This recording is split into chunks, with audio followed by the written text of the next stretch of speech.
Platicaba hace rato con algunos compañeros que de las oportunidades que de trabajo he tenido yo de visitar otros lugares del país, pues no conozco todavía a personas que amen tanto su rancho como los texcocanos. Los texcocanos somos muy texcocanos y se encuentra uno un texcocano en otra parte del país e incluso me han contado en otras partes del extranjero y vamos a ponderar la tierra del rey poeta Netzahualcóyotl. Entonces es por supuesto un placer encontrarme aquí con ustedes. Ahora bien, para hablar de la guerra de reforma con alegría, porque de eso se trata este relato,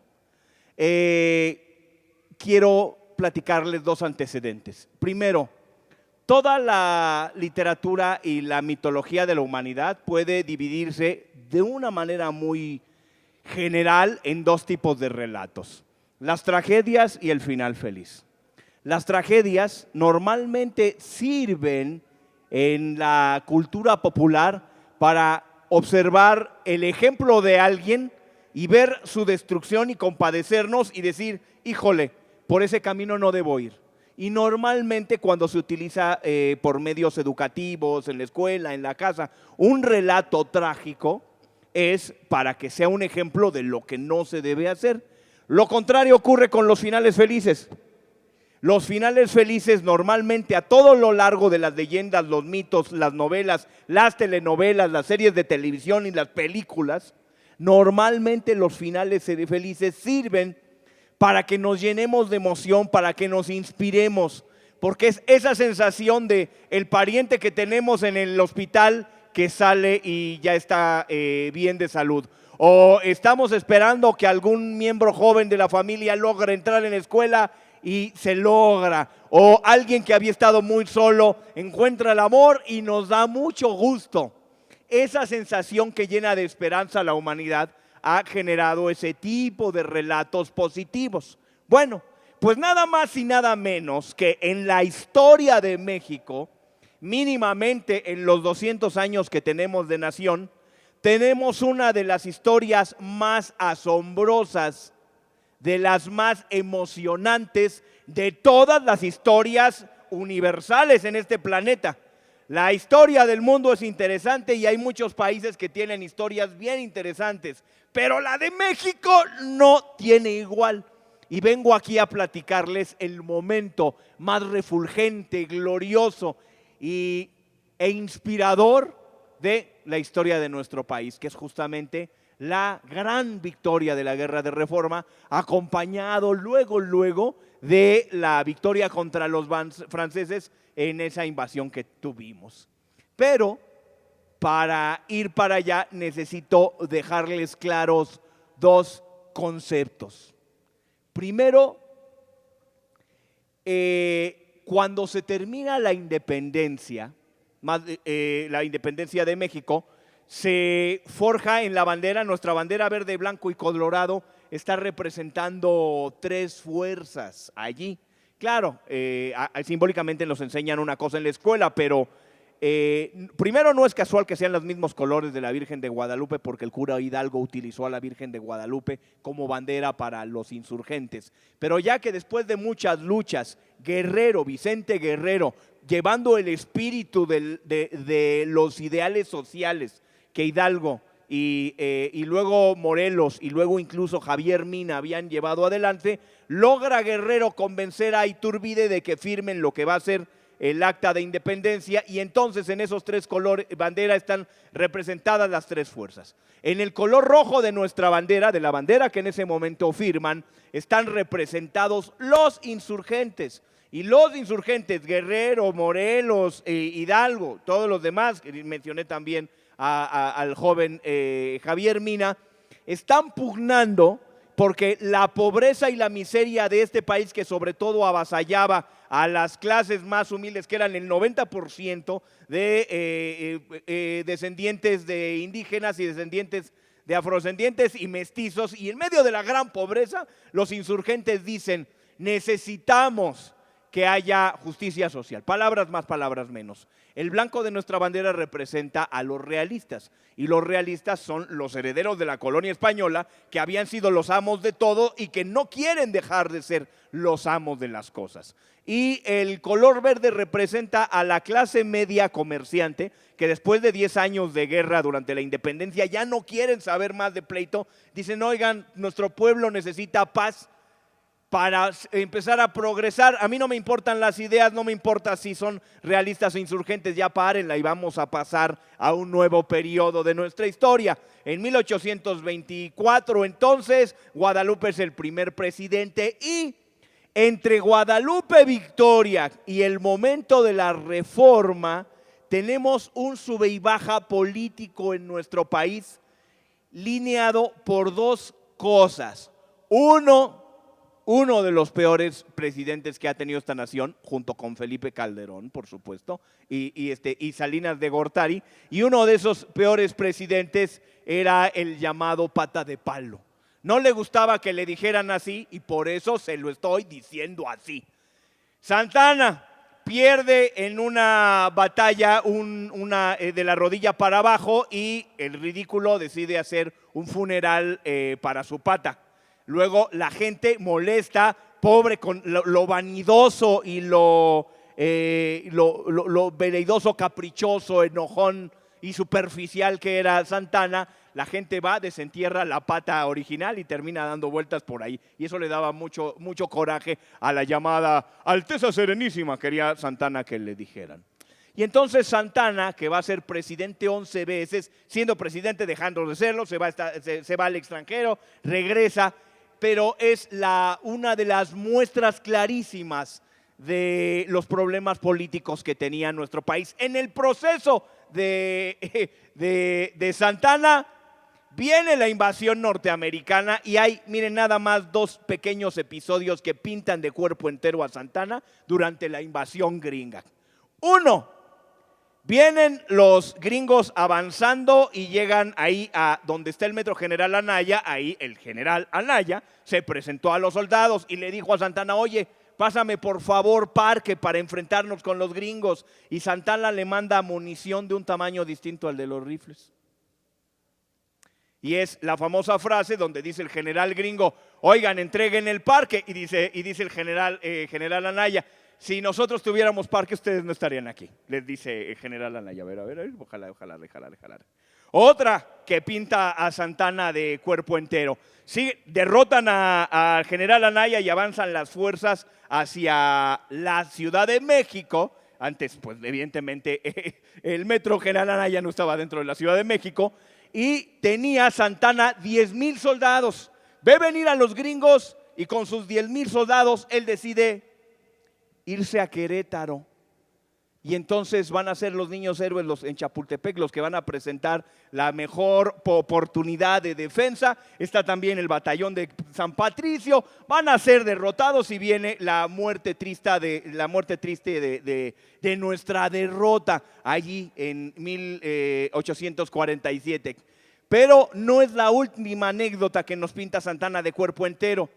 En un momento previo el año anterior a que vinieran los gringos directamente a invadir México, ya había habido por Texas algún problema por allí, por el territorio, y fue Santana y se enfrentó a los tejanos en lo que a los gringos les duele mucho, así como, ¡ay, el Álamo! Bueno, pues llegó al Álamo Santana y él y sus soldados y mataron a todos, a David Crockett y a todos los que les gustaban. Y luego se pusieron a festejar los mexicanos y Santana, y mientras Santana está festejando, borracho, en su tienda de campaña, se meten 11 tipos, así, 1, 2, 3, 4, 5, 11, ahí, los 11 que hay, se meten 11 tipos a la tienda de campaña y agarran borracho a Santana, lo secuestran y se lo llevan a Washington y lo hacen firmar y perdemos Texas. 11 tipos, por borracho.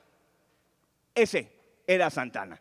Y eso eran las subidas y bajadas del país como estaba. Y en medio entonces de eso aparece el otro elemento que necesitamos para entender este tema del asunto de la guerra de reforma, y es los liberales y los conservadores.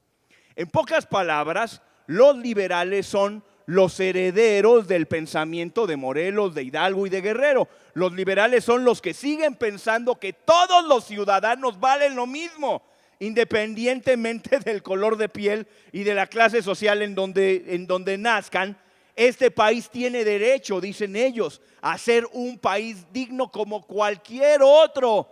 Y los conservadores dicen, no, espérate. Primero no, porque antes de todo está Dios, y Dios dijo que los blancos somos los que gobernamos, primero. Segundo, los inditos no pueden ser iguales a nosotros, porque ellos tienen que, como llevan 300 años desde la conquista, tienen que vivir en sus colonias con sus usos y costumbres como animalitos en una reservación. Y yo no soy igual a ese indio, no me vengas con cosas de esas. Decían entonces los realistas que no querían soltar. Y en medio de todo esto, la Iglesia Católica tomando parte con los conservadores. Aquí quiero dejar muy claro algo. No estoy refiriéndome a la Iglesia Católica en términos espirituales. En términos espirituales, Hidalgo y Morelos fueron curas y les debemos la patria, porque ellos amaban a sus semejantes. Estaban viviendo el cristianismo del modo más entrañable posible. Me duele el sufrimiento de mi semejante, lucho porque esté bien. Morelos y decía yo, e Hidalgo fueron ese tipo de católicos. El mismo tipo de católicos que Fray Bartolomé de las Casas llega a las cortes de Isabel la Católica. Isabel la Católica le pregunta a Bartolomé de las Casas, oye, ¿y los indios tienen alma o no tienen alma? Para saber si son como los negros, como animales que debemos nosotros pues utilizar, o si van a ser mis súbditos, le pregunta. Y responde Bartolomé de las Casas, resulta que San Simón se escapó y llegó allá a las Indias antes que nosotros, porque hay las historias, allí las leyendas de una serpiente emplumada que también tiene forma de un hombre rubio barbado de ojos azules, Quetzalcóatl, que en realidad no era Quetzalcóatl, era San Simón, que fue a enseñarles la ley de Dios, y por eso Quetzalcóatl en las leyendas de Tula es un gran proveedor de la ley. Y para comprobarlo, dicen distintos puntos de las Indias, hemos encontrado el signo de la cruz. Y él se refería a las piezas arqueológicas donde estaba la enseña de los 4 elementos. Pones a los 4 elementos, pones los 4 puntos cardinales y te queda una línea para abajo, otra línea así, te sale de casualidad una cruz. Convence a la reina. Y la reina dice, ándale pues, los inditos sí tienen alma, los negros no tienen alma. Ok, los negros, los habitantes autóctonos de este país sí tienen alma, pero para los conservadores, era lo que les estaba explicando, debían quedarse como animalitos en un zoológico. Y mientras está esta posición de amor de parte de cierto grupo de franciscanos que están a ras de tierra, y entre ellos tenemos el ejemplo de nuestro también texcocano padre Solalinde, que se encuentra en Oaxaca recibiendo a todos los migrantes. Esa es la actitud de amor, y eso es a lo que me refiero con los curas que ayudaron a darnos patria. Pero la Iglesia como institución se opuso en todos los momentos de la historia de México al progreso de los derechos de los ciudadanos. Melchor Ocampo cuenta esta anécdota. Él ve a una familia humilde, y esta familia humilde llevan a un niñito que se murió y quieren enterrarlo en el Camposanto, y el padre les dice, pero callitos, ¿me pagas o no lo entierras? Padrecito, no tenemos dinero. El padre le dice a los papás del niño, sálalo y cómetelo, pero no lo vas a enterrar mientras no pagues tú el derecho al Camposanto. Eso lo vio Melchor Ocampo.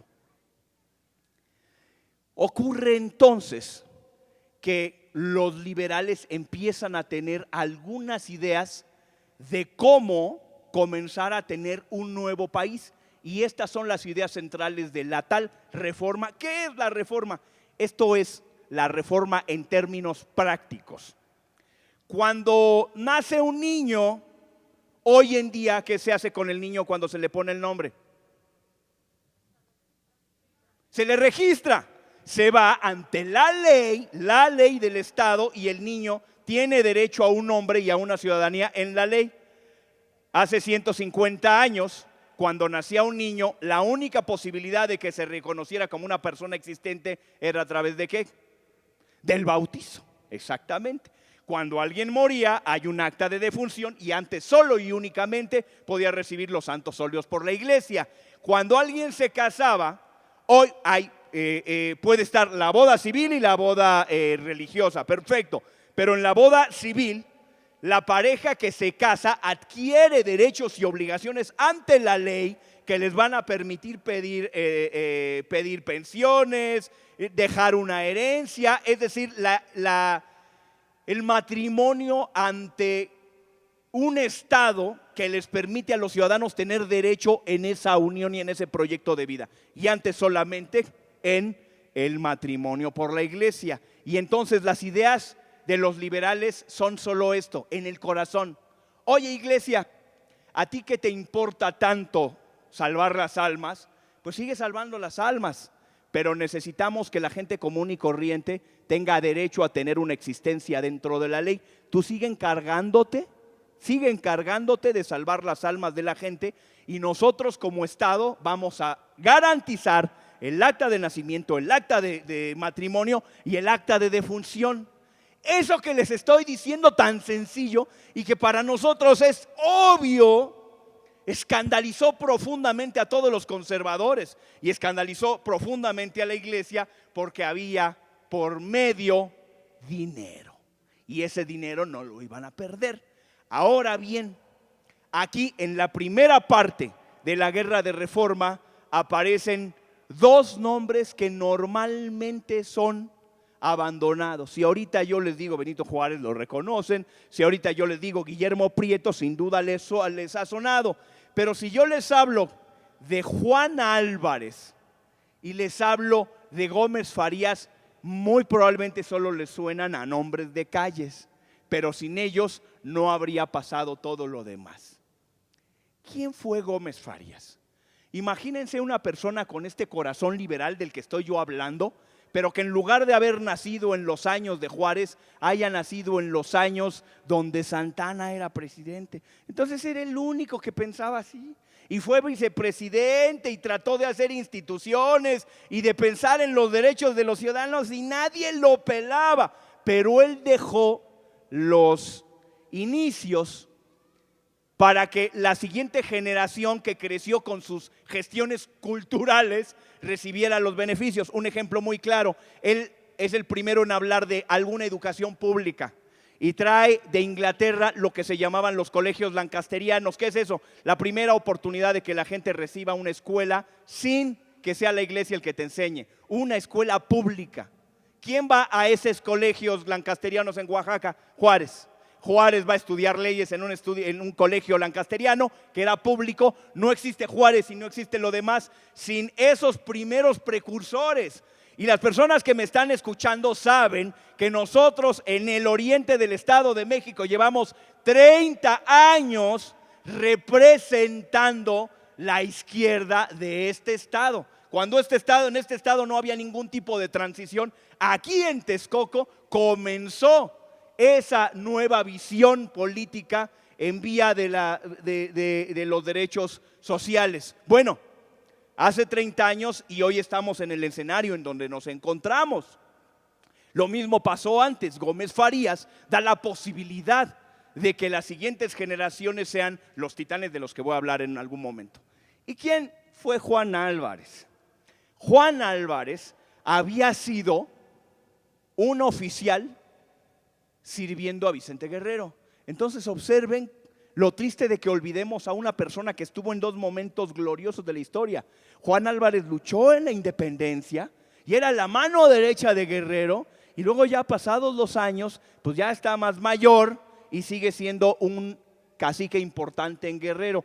Tiene, por cierto, a muchos guardias a las que les llamaban los pintos, porque muchos de los familiares de ahí tenían vitiligo, y entonces pues sí se veían, pues así les decían, ¿no? Les decían los pintos. ¿Por qué es importante Juan Álvarez en esta historia?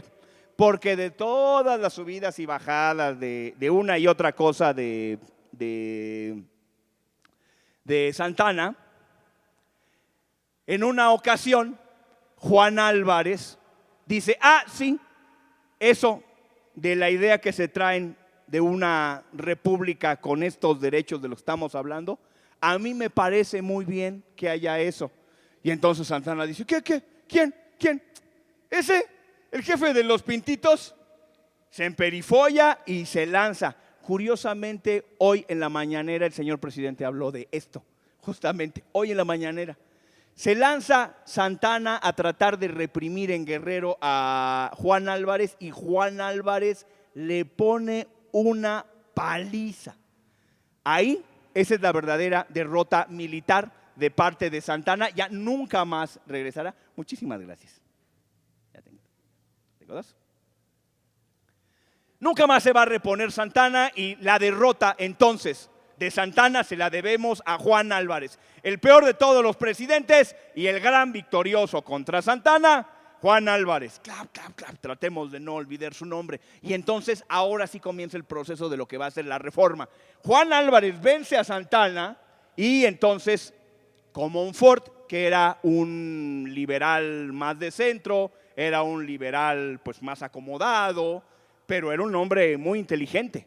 Comonfort se junta con Juan Álvarez y la gente dice, bueno, tú ganaste, tú derrotaste a Santana, pues tú que seas el presidente, le dicen a Juan Álvarez. Pero Juan Álvarez ya está mayor y cuando él está en la Ciudad de México ve pues que hay una forma de vida muy distinta a la de su rancho allá en Guerrero. Y entonces Juan Álvarez dice, no, miren, yo ya cumplí mi parte, yo ya derroté al tirano. Ahora le toca a las nuevas generaciones hacer lo que les diga. Ándale, a ver, Comonfort, tú se ve que le piensas muy bien.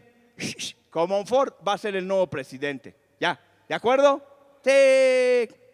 Dato curioso, mientras está dando ese proceso, a Juárez, que ya fue gobernador, que ya Santana lo metió a la cárcel en el Ulúa, lo mandó a Estados Unidos, allá en Estados Unidos conoció a Melchor Ocampo, se enteran en Estados Unidos de que pasó esto con Juan Álvarez y Benito Juárez por Acapulco viene y se le presenta a Juan Álvarez. Oiga, yo quiero trabajar con usted.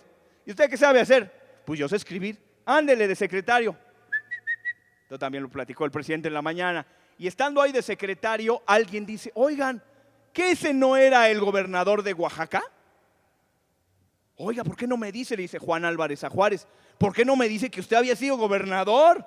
Y fíjense lo que responde Juárez. Juárez dice, sí, pero eso no tiene trascendencia porque ustedes son los que derrotaron a Santana. El mérito es de ustedes. Yo no vine acá a colgarme su logro, vine a trabajar en pro de la patria. Este chaparrito es bueno. Queda entonces de presidente Comonfort y ahí es donde comienza a calentarse la cosa.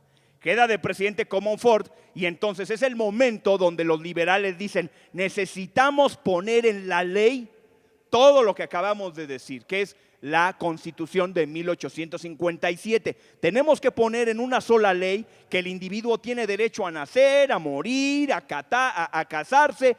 En medio de esas leyes muy progresistas, incluso había una especie de defensoría de pobres, que era como los derechos humanos de ahorita, pero sí tenían posibilidad de ley y de entrarle. Ponciano Arriaga es el que está en eso. Bueno, sale entonces la Constitución del 57 y es una constitución muy avanzada y todos los liberales están felices porque tienen un país progresista y tienen una constitución progresista. Los conservadores no se iban a quedar con los brazos cruzados. Conservadores que nunca habían perdido sus privilegios y que no estaban dispuestos a perder de ningún modo.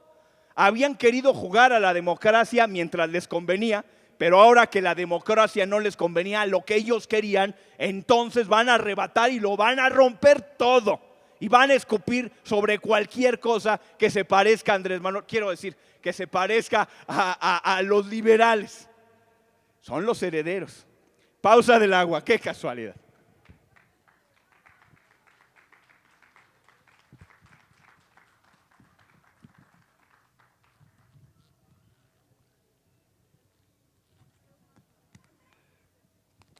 Capítulo 2. Ahora sí ya se ponen las cosas calientes, dejen ver cómo vamos de tiempo, perfecto. Los conservadores entonces se preparan para dar un golpe de estado y Comonfort se queda pensando y dice, no, pues es que yo no quiero que el país se llene de sangre. Como no quiero que el país se llene de sangre, ¿qué voy a hacer si yo soy el presidente? Y entonces Comonfort dice, voy a desconocer la Constitución, a ver si con eso se tranquilizan los conservadores y podemos llevárnoslas más tranquilo. Entonces él, siendo presidente, dice, no, esta Constitución no vale, dice, y se hace para atrás. Los liberales dicen, que y tú eras el presidente. Y voltea a ver a Comonfort, a los conservadores, y dice, ¿ya? Y los conservadores dicen, eso no es suficiente.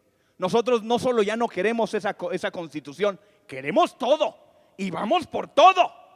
Y de entre ellos, primero un tipejo llamado Zuluaga y luego uno más temible llamado Miramón, se convierten en los presidentes conservadores. En los libros de texto que salieron durante el periodo de Fox y el periodo de Calderón, en la lista de presidentes volvieron a meter a Zuluaga y a Miramón. Ahí están, otra vez los pusieron. Continuó entonces. Comonfort, que tenía buen corazón, pero que en la política definitivamente las regaba todas, se da cuenta que los conservadores no se van a detener. Y como no se van a detener los conservadores, entonces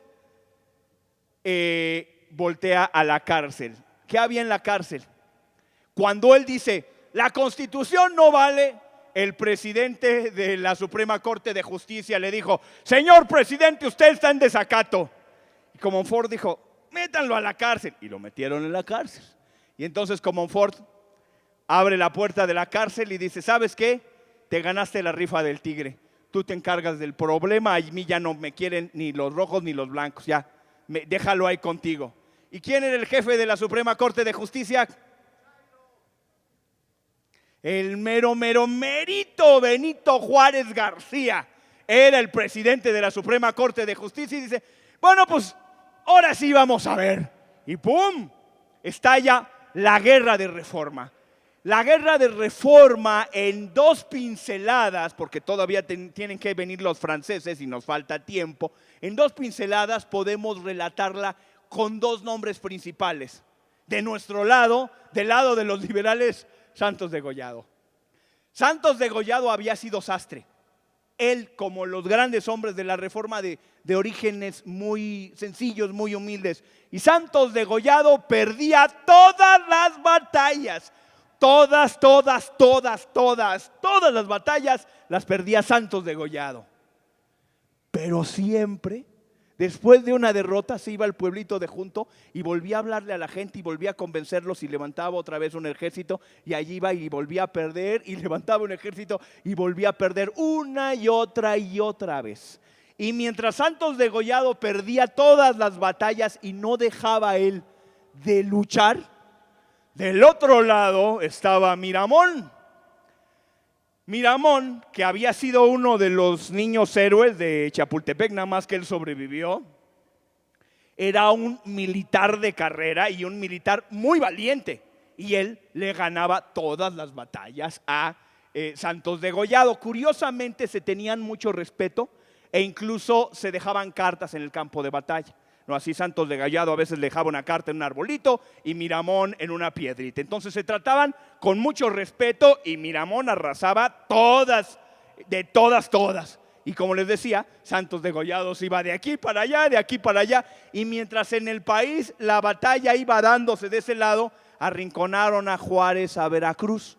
Y una vez que lo tienen arrinconados en Veracruz, a Miramón se le ocurre un plan maestro. Y el plan maestro es: voy a La Habana, en La Habana voy a conseguir barcos españoles y como no es posible por tierra conquistar Veracruz, vamos a llegar por mar y vamos a conquistar Veracruz, vamos a fusilar a Juárez y esta será una república conservadora. Esto parece una película de aventuras gringa. La solución es tan sorprendente como una película gringa. En medio de todo eso, los gringos dicen: "Pss, pss, mexicanos, ya les chingamos Texas y ya les chingamos California. ¿No les interesa que les chinguemos algo más?" Y entonces Juárez le dice a Melchor Ocampo: "Oye, ¿sabes qué? Lánzate a Estados Unidos y necesitamos el reconocimiento internacional de parte de Estados Unidos. Convéncelos." Y entonces llega Melchor Ocampo: "Oye, nosotros querer comprar, no. Oye, pero si no, como Trump con el muro, sin soltar, duro y dale, queremos chingarnos algo." Y Melchor Ocampo no les vende nada, pero hace un trato. Y el trato es: les propone que a perpetuidad en el istmo de Tehuantepec los norteamericanos puedan tener control sobre el comercio que llega del Atlántico y que lleva del Pacífico, porque todavía el canal de Panamá no terminaba de armarse. Entonces el istmo de Tehuantepec era el punto central y nodal para el comercio entre los dos océanos. Aceptan los norteamericanos y reconocen en la presidencia de Juárez. Este es el tal tratado McLean-Ocampo. Dicho sea de paso, cuando llega al Congreso de los Estados Unidos en ese momento ya se están dividiendo los estados entre los que son los esclavistas confederados y los no esclavistas yanquis del norte, y por esa división, al haberse unido Texas con los esclavistas, entonces estaba el parlamento norteamericano muy dividido, y por razones internas gringas deciden vetar el tratado McLean-Ocampo, que nunca se lleva a cabo. Entonces, no se lleva a cabo el tratado McLean-Ocampo, pero los Estados Unidos reconocen que México es un país independiente y que como tal Benito Juárez es el presidente legítimo. Y como lo reconocen, un capitán de barco gringo está en La Habana cuando se entera que unos barcos españoles de Miramón ya van para allá, para Veracruz. Y entonces este gringo junto con otros barcos vienen y le cierran el paso a Miramón, y gracias a eso se salva Veracruz y gracias a eso se salva Juárez. Todavía faltaba una gotita más para que se ganara la victoria en la Guerra de Reforma, y eso, miren lo hermoso de su ejecución. Santos Degollado, como yo había dicho, había perdido absolutamente todas las batallas. Y entonces llega un abogado del norte, zacatecano, y el abogado, que no es abogado, es un abogado, no es un soldado, es un abogado. Y el abogado pues, ya se une a la batalla y de pronto le toca comandar a una tropa y gana, y gana, y gana, y gana. Y el 31 de diciembre, ahí en Calculalpan, es la última batalla, se llamaba González Ortega. Y González Ortega se enfrenta a Miramón y lo derrota. 31 de diciembre, y gana la Guerra de Reforma, las armas nacionales. Y una vez que ganan la batalla, entran en la Ciudad de México, y así conforme va avanzando González Ortega, van llenándolo de flores, de coronas de flores los ciudadanos. Y González Ortega se desvía antes de llegar al Palacio Nacional. Se desvía y se va a la casa de Santos Degollado a pedir que por favor baje. E imagínense al pobre Santos Degollado, que luchó toda la guerra y no ganó. Y llega este güey y las gana todas. Entonces estaba con el corazón compungido y lleno de sentimiento. Y le toca a la puerta González Ortega y dice: por favor, venga aquí con nosotros, que esto no vale sin usted. Y baja. Y González Ortega se quita las coronas de flores y se las pone Santos Degollados, y luego hacen otra parada y se van a detener a la casa de Melchor Ocampo, lo sacan de allí, le echan también sus coronas, y cuando llegan ya a Palacio Nacional, González Ortega ya viene atrás, ya no tiene las coronas de flores y le ha dado las coronas de flores a Santos Degollado y a Melchor Ocampo. Ese tipo de hombres y de decisiones de humildad y servicio a la patria son los que marcan a la generación de la Reforma. Se ha ganado la Guerra de Reforma y en ese momento parece que la batalla ya está concluida, que con 2018 se ha ganado la victoria, pero sabemos nosotros que hay mucho por hacer. Y observen entonces lo que viene a continuación.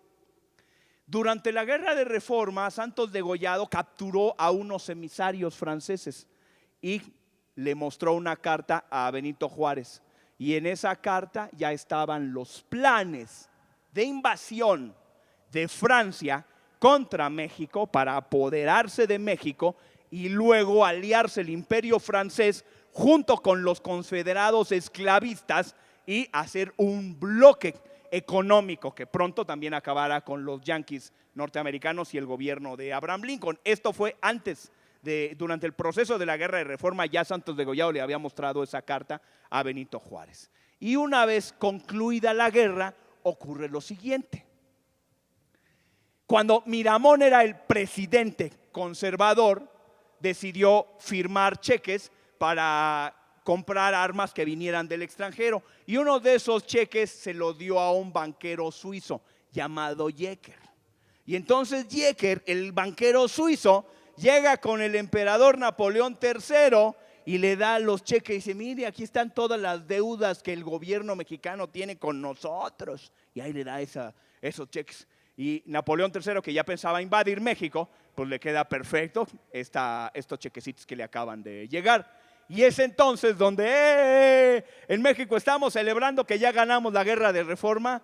Y de pronto: señor presidente, hay 3 ejércitos internacionales de las naciones más poderosas del mundo en Veracruz y que vienen a decirle que si no le pagan, y las arcas del país, bueno, ni arañas tiene, vacías. Y ahí están Francia, España e Inglaterra.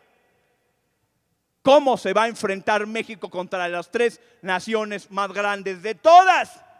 Y Juárez comienza a desplegar muy inteligente sus recursos. El primero de recursos es que le dice a un hombre llamado Manuel Doblado: te lanzas con ellos y platicas con ellos.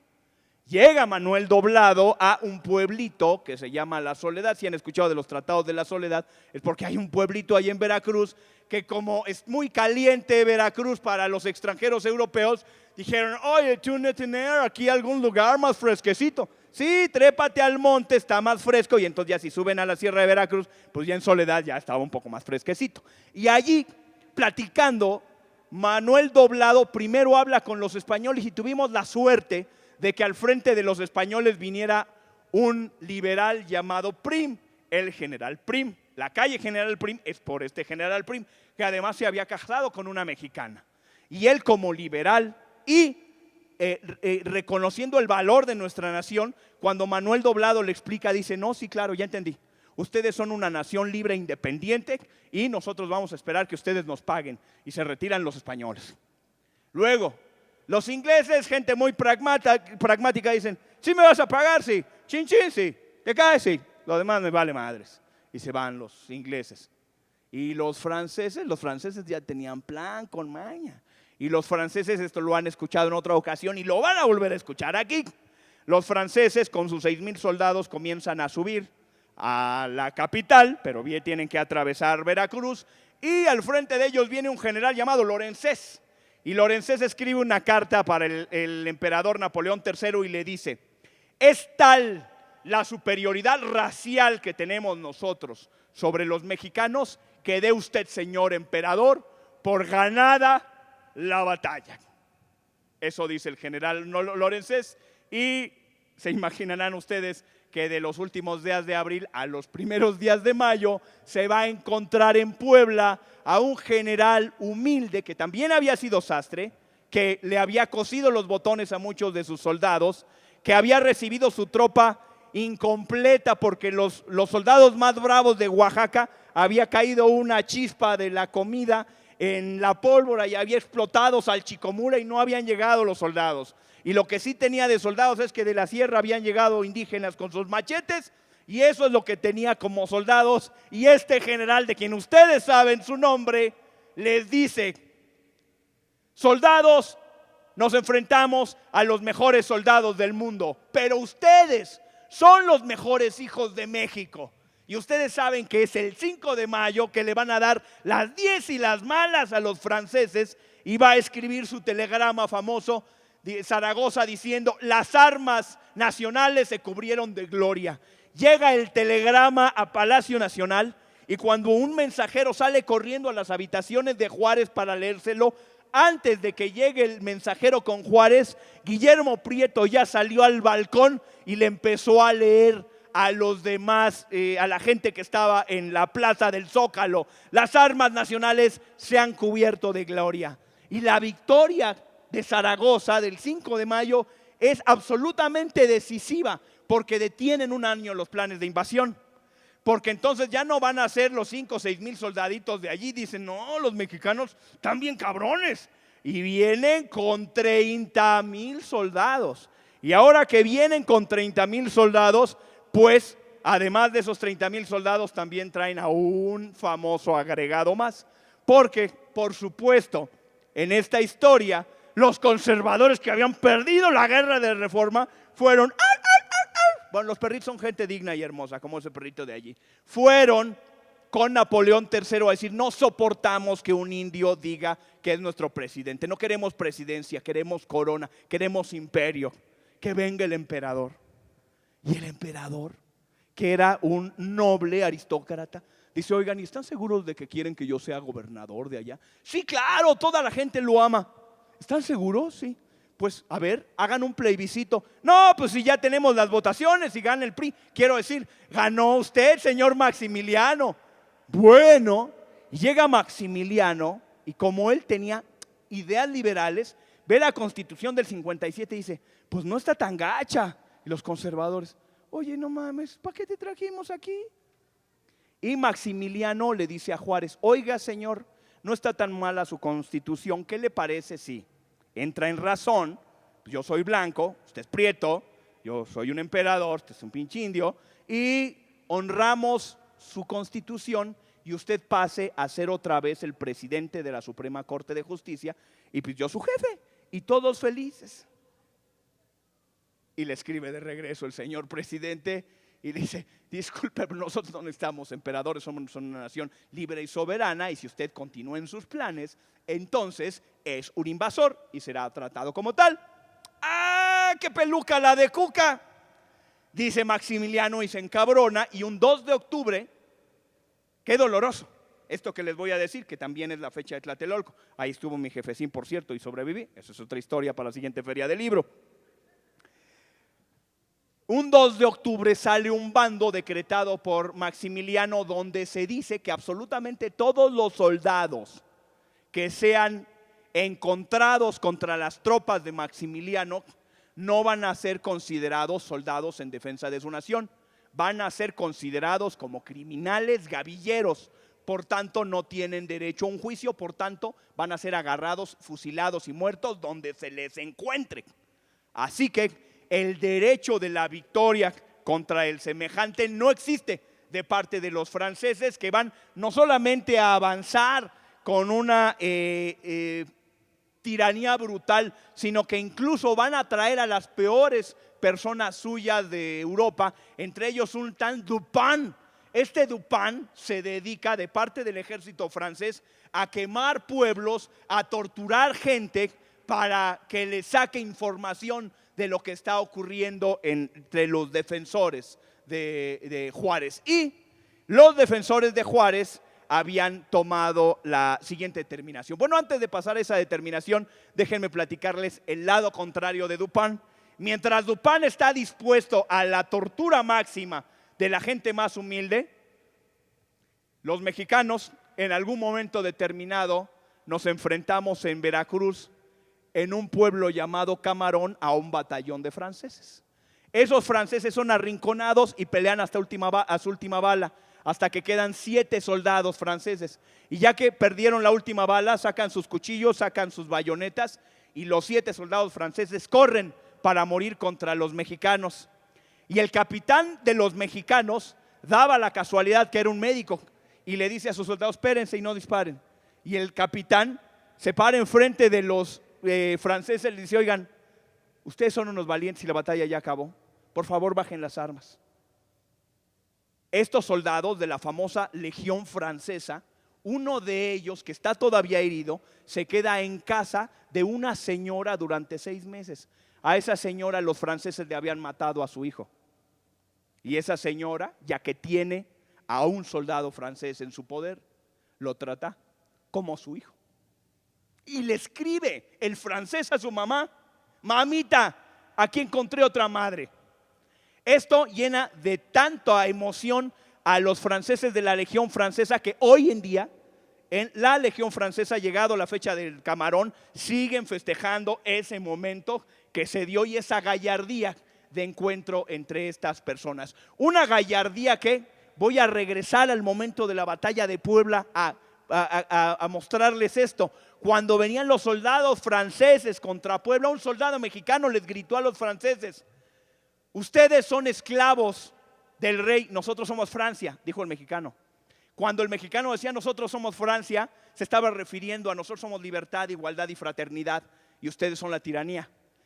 El oficial francés que escuchó esto sobrevivió a la batalla de Puebla, llegó a Francia, platicó la historia y la anécdota llegó a Víctor Hugo, el autor de Los Miserables, y Víctor Hugo le escribió una carta a Juárez diciendo: sí, mientras gane México va a ganar Francia, la Francia de a de veras, y cuando Benito Juárez pueda beber el vino de la victoria del usurpador, de las arcas del usurpador Napoleón III, en ese momento estaremos ganando Francia y México. Cuando cae Napoleón III, los revolucionarios sacan de las barricas el vino y se lo van a mandar a Juárez. Y años más tarde, cuando Francia tiene un problema militar, pero ahora ya de la República y no del emperador, Benito Juárez va a mandar soldados para ayudarlo. Pero me estoy adelantando en esa de la historia. Volvemos al momento en donde entonces Maximiliano manda a matar a todos y Dupin está haciendo de las suyas. Y Benito Juárez, cuando ve avanzar a las tropas y sabe que no vale la pena enfrentarlos y perder toda la nación, decide subirse en un pequeño carruaje, y en ese carruaje es todo el Estado. Ese carruaje es todo el gobierno, y él y Guillermo Prieto y los demás se van hacia el norte, y detrás de ellos viene una hilera de 100 carretas tirados por bueyes, y esas 100 carretas traen el Archivo Nacional de la Nación. Esas carretas, los franceses piensan, tienen oro, tienen tesoro. Cuando llegan a San Luis Potosí, ya están demasiado cerca los franceses y dicen: no podemos ir a la velocidad de los bueyes, vamos a encerrar las cuevas, el tesoro, perdón, el archivo en las cuevas. Ese archivo se encierra en las cuevas y los locales guardan el secreto. Y se sigue derecho Juárez. Los franceses creen que eso es dinero y van a torturar a todos los locales para que les digan dónde está el tesoro de Juárez. Y ninguno de ellos habla y nadie saca de allí el Archivo Nacional de la Nación. Cuando termine esta historia que les estoy diciendo, el nieto de Vicente Guerrero, llamado Vicente Rivapalacio era un general que mientras estaba en el campo de batalla escribió obras de teatro, y cuando iba a un pueblo representaba sus obras de teatro y con ese dinero juntaba dinero para las armas y regresara al combate. Entonces era dramaturgo y general. Cuando termina la guerra contra los franceses, le dice Juárez: oiga, general, le debemos mucho dinero. Y Rivapalacio le dice: uno no se sirve de la patria, uno sirve a la patria, no me pague nada, denme acceso a los archivos, por favor. Y este general Rivapalacio conduce a los primeros intelectuales que van a escribir una enciclopedia de 5 tomos que se llama México a través de los siglos, que es la primera enciclopedia de nuestra nación, compilado por Vicente Rivapalacio. Continúo. Juárez deja ahí a las cuevas y él continúa su ruta hacia el norte. En esa ruta se encuentra con el gobernador de Monterrey, da mucho de qué hablar, eso no es sorpresa. Vidaurri se llamaba el tipo, que traiciona a Juárez y le pone una celada para que le lleguen los franceses, y se escapa de la celada y se sigue adelante Juárez. En esa ruta ya se da cuenta Juárez que es muy peligroso viajar con su familia y le dice: Margarita, por favor, llégale con los chamacos.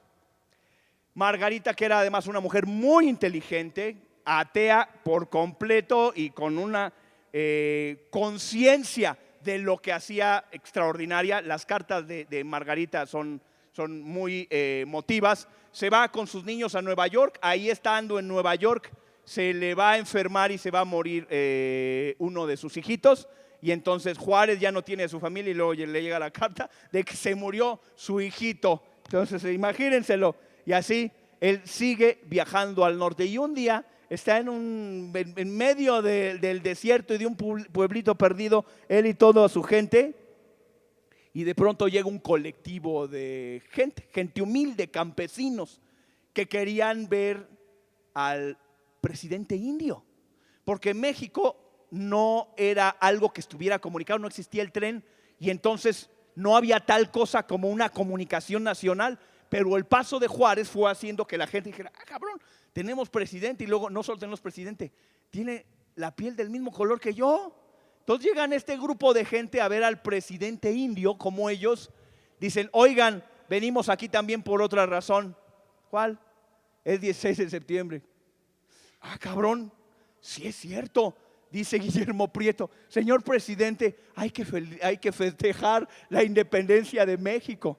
Y es Guillermo el Prieto el que se para enfrente de todos los invitados que han llegado para hacer una gran celebración de la independencia de México. Este Guillermo Prieto es el mismo que en algún momento de la guerra de Reforma, en Guadalajara, estando Juárez, entraron unos soldados, patearon la puerta, lo encañonaron y cuando iban a disparar, Juárez nada más agarró así la manilla de la puerta y se preparaba que la dispararan, y entonces se para enfrente Guillermo Prieto y les dice, alto, los valientes no asesinan. Y siendo solo un periodista, solo un escritor, salva a Juárez, salva a la República, salva la historia de nuestra nación. Dejen ver cuántos minutos me quedan para cerrar. Al fin ya los franceses los tenemos a la vuelta de la esquina. Ya los tenemos contra la pared, ya los tenemos. Juárez llega a Paso del Norte y Juárez sabe que si pone un pie en Gringolandia, por vía de la Constitución él deja de ser presidente. Y entonces ahí se queda en Paso del Norte, que hoy se llama Ciudad Juárez por él. Y ahí es donde nada más ve llegar, y ahí llegan los franceses. Pero dijo Juárez al inicio de esta invasión, los franceses solamente van a ser dueños del terreno que pisan. Porque es tan grande es México que cuando trataban de perseguirlo y trataban de conquistar aquí, conquistar allá, pues en efecto las fuerzas, conforme las movían de un lado para otro, pues iban surgiendo por todos lados bloques revolucionarios. En Michoacán estuvo Martín Corona, por ejemplo, y en medio de todos esos grupos revolucionarios de un lado para otro, uno de los militares de Juárez se escapa, se va a Estados Unidos y allí en Estados Unidos consigue los rifles de repetición. Es decir, no era disparar, lo abres y metes la bala, sino disparas, jalas, carga, disparas, jalas, cargas. Consigue unos rifles de repetición, se viene para acá y empieza a ganar batallas. Mariano Escobedo. Y ganando batallas ya se le empiezan a juntar, los revolucionarios que estaban dispersos se empiezan a juntar y empiezan a tomar fuerza y empieza a bajar Juárez. Ahí les va, vengo de regreso. Y de Ciudad Juárez baja a Chihuahua, de Chihuahua baja por acá. Y Maximiliano se da cuenta que él ya no las tiene con todas. Y Napoleón III dice, híjole, lástima, cocodrilito. Y lo deja de apoyar y la mitad de las tropas francesas se van, ya se dieron cuenta que solo están perdiendo dinero aquí en México y que no van a poder conquistar nada.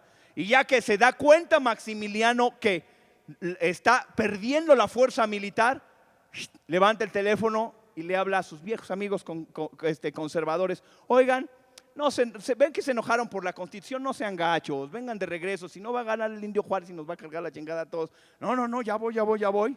Y entonces el viejo Miramón, que había sido el gran enemigo de Juárez en la guerra de Reforma, regresa al combate y regresa con todo. Y llega a Zacatecas, vence y pronto llega a Zacatecas cuando ahí está Juárez. Y Juárez tiene que subirse en un burrito y salir corriendo en un burrito porque Miramón está a punto de capturarlo. Pero se le escapa de las manos y arrinconan a Maximiliano.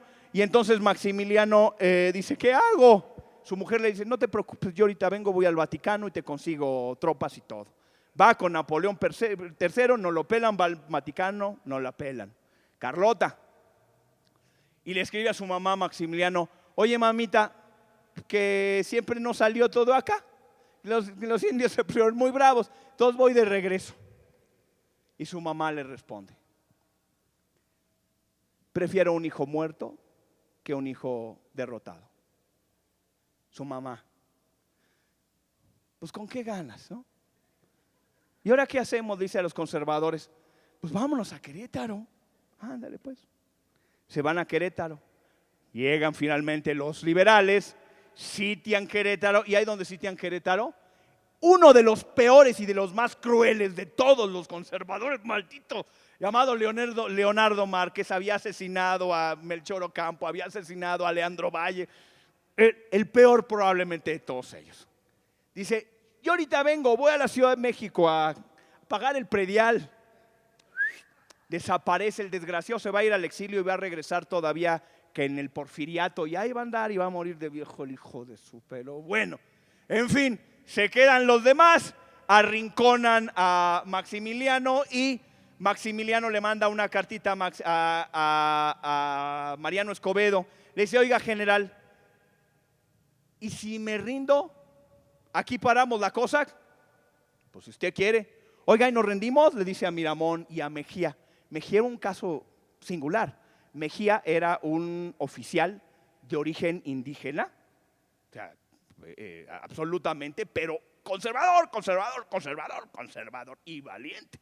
Entonces Mejía y Miramón le dicen: no, ¿cómo cree, general? ¿Cómo nos vamos a rendir nosotros? Ah, no, ¿verdad? No nos rendimos, no, hasta el final. Ah, no. Entonces Maximiliano: oiga, general, Escobedo, venga, como que sí me rindo, lleguen en la noche por la parte de allá atrás y ya está, pero no le digan a nadie. Imagínense, cuando a la mitad de la noche, ¿cómo que ya no? Miramón se levanta y, híjole, así es la derecha, se traicionan solitos. Ándele, los tienen. Y dice Juárez: todos los oficiales conservadores que hayan peleado contra nosotros están perdonados. Son ciudadanos mexicanos, la guerra se acabó y mientras ellos nos contaban como gavilleros, para nosotros son dignos militares, la guerra se acabó, salvo esos tres. Y a esos tres tienen juicio y yo no me meto en el juicio. Que se encargue la Suprema Corte, como dice el señor presidente. Y la Suprema Corte lo está ponderando y todo mundo le dice: perdone a Maximiliano. Bueno, Víctor Hugo le dijo: oiga, perdone a Maximiliano. La princesa de Salm llegó, se tiró a sus pies: perdone a Maximiliano. Y Benito Juárez dice: ¿por qué la vida de un aristócrata rubio va a valer más que la de un indígena mexicano? Porque ante la ley no van a ser iguales. Y les aseguro que después de esto ningún país nos va a venir a invadir. Y ningún país volvió a invadirnos jamás. Se llegó la fecha, llegó el pelotón de fusilamiento y allí en ese pelotón Maximiliano le dijo a Miramón: por favor, los valientes van en el centro. Lo puso en el centro y repartió moneditas a los demás soldados. El tiro de salva, y con eso concluye lo último de los conservadores. Cae el emperador francés y regresa nuestra nación a la República restaurada y la Constitución de 1857. Repone muchas deudas que dicen: bueno, ¿y ahora qué sigue? Y una de las primeras cosas que dice Juárez es educación pública, como le había tocado a él, pero no solamente educación pública, sino educación pública para mujeres. Eso ya no se completó y después de la historia vendría Porfirio Díaz, pero no importa, porque en algún momento de nuestra historia, entre 1854 y 1872, fuimos la nación más épica que logró lo que ningún país hubiera imaginado, y todo lo que somos ahora se lo debemos a esta generación de titanes. Muchísimas gracias.